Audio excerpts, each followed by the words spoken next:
Egypt is now in a very, very delicate and vulnerable position because the Egyptians have made it clear that if the Israelis attack Rafah and they go into the so-called Philadelphia corridor, the space between Gaza and Egypt, which under the treaty that reaches back to the 73 war, is ultimately their responsibility. That is Egypt's responsibility.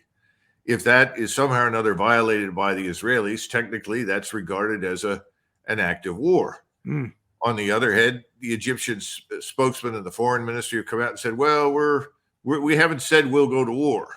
That's not quite what we mean. And now we have this pending ground offensive on Rafah, which everybody recognizes, as King Abdullah in Jordan pointed out, that's going to kill tens of thousands of people. We don't know how many people it will kill, but could kill 100,000. You already have 500,000 people that are on the verge of starvation. You have huge problems with water purification, disease. This is just quote unquote icing on the cake that's going to make life there that much more terrible. He wants to do something, but he doesn't want to do it on his own.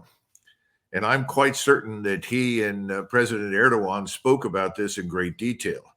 Erdogan, I suspect, has told Sisi, we will stand by you. We will support you. We'll see. Mr. Erdogan was the gentleman at the final press conference who talked about Gaza. And he was very clear in his condemnation of what the Israelis have done and had really warned them against doing more of it. Sisi said nothing about it publicly. Right. He stood on the side and watched.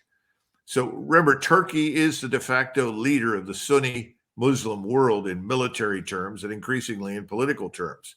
So I think some agreements were reached in private in April, and April-May timeframe is when some of your listeners will remember that I predicted that you would see this begin to take on the dimensions of a true regional war.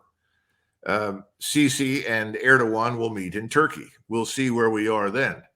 But I think this is the beginning of a coalescing alliance across the region.